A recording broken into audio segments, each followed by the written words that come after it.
Why am I having such trouble breathing? I don't know. I'm having like the hardest time breathing, you guys.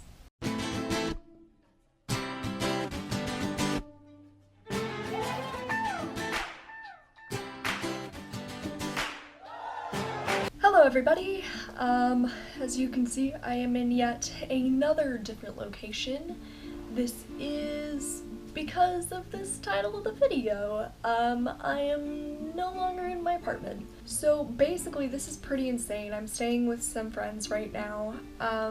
But I have to tell you about this story because I don't think it's normal, is what I'm saying. I could say that it is, but I don't. I really don't think so. So this kind of all started a couple weekends ago, and I had been over at my parents' on a Friday night. I was cleaning out my garage with my parents. I think I had like 3 or 4 boxes left to clean out. So I was staying with my parents Friday night. And I had talked about staying with them all weekend long because Sunday night was the Tonys and I'm a theater nerd. God help me. So basically, I was cleaning out my stuff. I found a bunch of papers, which I collect papers. It's a very weird collection, but I have like my first ticket over to school in England, or like my boater's license, or letters my dad has written me, like really, really important papers is what I collect. And remember that because it's going to be important later. So basically, we cleaned out all these boxes, and my dad decided that Saturday morning he was going to drive me home because Sunday morning he and my mom were going to go to a baseball game, and I live right next to like our town's baseball stadium. So anyways, we get a box of my papers and put it in his car, and we were going to take it to my apartment because I had another collection of more modern papers that I've kept kind of since I went to college, etc., etc., and I keep those in a backpack. And so instead of me taking the green box, because it's just a green box full of papers, I decided that I was just going to give him the backpack of my papers. Now, to a lot of people that doesn't sound like a normal thing to do, but those papers are literally the most important thing to me. Like, if I had a fire in my house, those would come first. They are super sentimental, stuff from people who aren't even alive anymore, just really important papers. Someone's downstairs. I gave the papers to my dad, and that's very important. I gave the papers to my dad. So then I went to stay at my apartment, which I still didn't really want to do. I really wanted to stay with my parents that night. By the way, like, for continuity of the story, my parents live like an hour away from me. Like, it's not a big deal for me to stay with them, or for, you know, one of my siblings to stay with me. It's not a big deal. And so I'm going to bed, and I stayed up a lot later than I normally would. Like, I'm very consistent with when, like, what time I go to sleep, because I have a lot of sleep issues. So I had stayed up a lot later, but I had still gone to bed at about 1 a.m. And this is when things started to get a little crazy, is around 1:30, I kept hearing in my mind, like, I was in that state of, I'm 90% asleep, but I'm still cognizant of what's going on. And I kept hearing, like, wake up, wake up, wake up, wake up. And it wasn't, it was clear as day, like, it was a voice. I couldn't tell you if it was in my head or, like, in my apartment. And I woke up because I literally thought there was someone in my apartment. And I kept hearing, wake up, wake up. And normally when I film videos, I always say, like, my heater makes noise because I film right in front of my heater. And when my heater is on, like, you can't even talk in my apartment. It is so loud. And it is impossible to hear pretty much anything without earphones. My heater was on, and I kept hearing these noises that I didn't recognize. So between the wake up, wake up, wake up, and these weird noises, and it sounded like something was clicking in my apartment. And I was like, what is that? Like, what is going on? So I turned on my bedside lamp. And the way my apartment was laid out is I have a bed in one corner. I don't know if you can see my hand. I have a bed in one corner. My heater and where I film is like over here. My bathroom's over here, and then my kitchen's that way. I live in like a small studio. And so I turn my bedside lamp on, and I look over towards my heater, and all of a sudden this dome lamp above my antique dresser is filling with water. And I'm talking, like, not like drip water, like filling violently with water. I have to admit it, like my apartment was really gross because I'd been traveling for work all the time and I hadn't really had time to clean it and or like unpack the bags that I had been using, which ended up being okay because I started shoving clothes like in big containers, in suitcases, whatever I could find, and then the light broke. So it didn't shatter, but basically it was one of those dome lamps. I have pictures of it, I'll just insert them here. I'll see if I can get it to where I have the picture of it streaming out of like the bottom of the light, but the water started streaming, and I'm not even kidding you. I took these pictures like a while after this. I took these pictures, I want to say like 4:30 a.m. This is still 1:30 a.m. okay? So this is 1:30 in the morning, and as of now, I'm like, what in the world is happening? Like, I hear somebody tell me to wake up. I hear, like, all of this going on.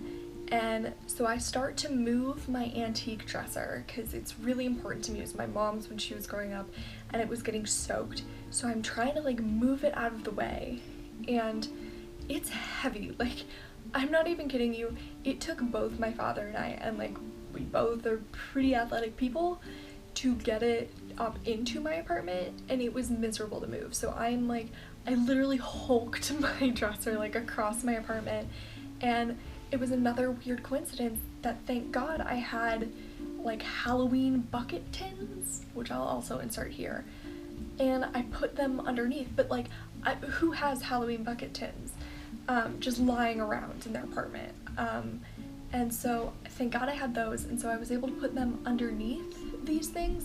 And when I took these pictures, I had already emptied those about 3 or 4 times into my bathtub because I couldn't lift them to take them outside because I don't have a balcony or anything. So at this point, the guy who lives below me, who I've never met the guy who lives below me or the guy who lives above me, but the guy who lives above me is a nightmare and a half, let me tell you. So the guy who lives below me comes up, and apparently it had started leaking into his apartment. At this point, it was literally raining in my apartment. I mean, coming from the ceiling. And so he comes upstairs and he's asking me very politely, like, hey, what's going on?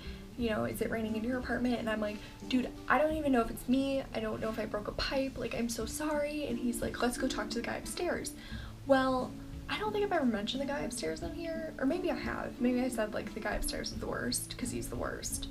But quite literally, my first night in this apartment back in October, he played televangelism television until 5 in the morning at full blast. And this is before I figured out I had a heater that like literally drowns out all sound. This guy is the most inconsiderate person I've ever met in my life. Like, he drops shit at all hours of the night. Like, he yells at his girlfriend. He called her a butternut squash once, and I shit you not, that is what he called her, because I've tried to think what else that could translate into, but I'm 99% sure he called her a butternut squash, which, to be honest, like, what an insult. And literally, I've had people come over and be like, what is that knocking noise? I'm like, it's the asshole upstairs. So I called him Satan for a really long time, Satan upstairs, which is probably not ideal, and I'm sorry if you're religious. He's just the worst, okay? So I did not want to knock on his door at 2:30 in the morning, and turns out I was right in that. So we knocked on his door once, and then I like ran back downstairs.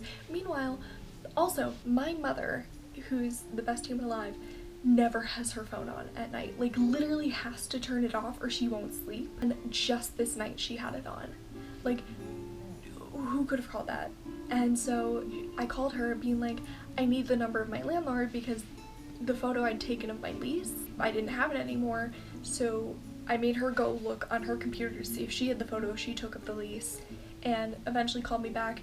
And we eventually came to the conclusion that my dad was gonna come down and just at least see what was going on and see if it was safe for me to stay there. And so at this point, the landlord had gone up to talk to the guy on the 3rd floor, who came down and started screaming at the guy who lives below me and me. I didn't say a goddamn word because he scares the shit out of me, and he was just super mad that we woke him up, and he was like, my toilet's flooding, I'm mopping it up, I've turned the water off, it's fine, it's not even that big. And I'm like, dude, it's raining in my apartment. Like, it's the fucking Amazon. So I'm like just trying to get over the fact that this could be like his excrement, and I really don't want to think about that. I mean, like, I really don't want to think about that. At this point, my dad shows up and he comes in, and because the guy upstairs had actually turned off his water, and this, like, I condensed that like argument into about 5 seconds. I want to say it lasted for like 15 or 20 minutes. My dad comes in and we start just trying to mop up everything, and it's turned it from like a hose stream into like a trickle, which helps. I mean, it was better. So we kind of decide that, like, okay, it's good enough, we're gonna go to Walgreens and pick some stuff up. Well, it's Pride Week. So we went to Walgreens, like the 24-hour Walgreens, and it was like hopping. And my dad, who does not live downtown, he was laughing really hard because he's like, why are all these people awake at 3:30 in the morning, which was by the time we got there. And that's when I started taking all these pictures, is after we got back from Walgreens and we were trying to clean all my stuff up. And we eventually just ended up packing up as much of my clothes and jewelry and all that stuff as we could, and just getting the hell out because we had to. So yeah, so I'm without an apartment for a while. They are trying to put me in a new one. I've negotiated some stuff, which is good. But yeah, I don't know if it's paranormal. I think it's just like wildly coincidental that, like, first off, I got all my papers out of there. Oh yeah, I totally forgot about this part. So my papers, my like prized possession, were right under the light. They were right under the dresser, and I always keep them there because I'm like, what else would happen? Literally, they would have been ruined. I mean, the most valuable things in my life would have been ruined. So it was amazing that I got them out in time. Then on top of that, we had somebody, I want to say it was like one of my guardian angels or spirit guides or whatever the hell you want to call them, being like, wake up, because I would have fallen asleep. Like, it would have been really easy to do that. And I'm sure I would have waken up eventually, but I woke up before any of it happened.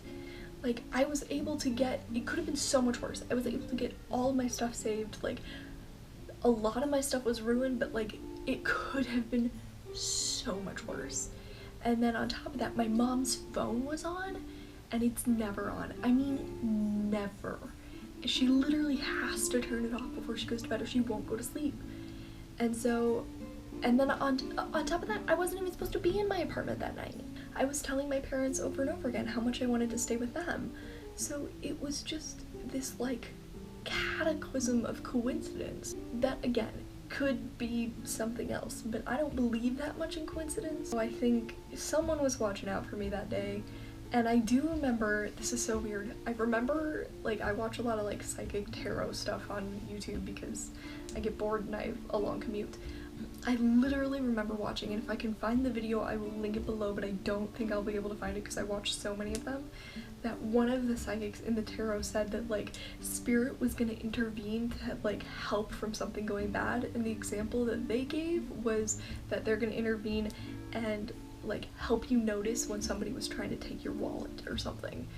And I literally think that spirit intervened here completely and utterly. Tell me what you guys think below. Like, tell me what you think about this.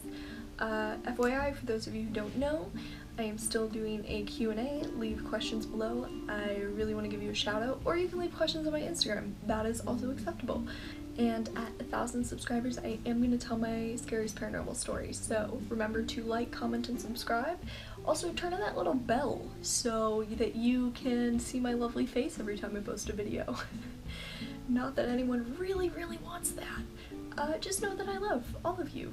You're all amazing. And I'm really thankful that I have this to kind of vent to now. Hopefully that wasn't too negative of a video, but I thought it was a really interesting story. So I love you all. Have a wonderful day.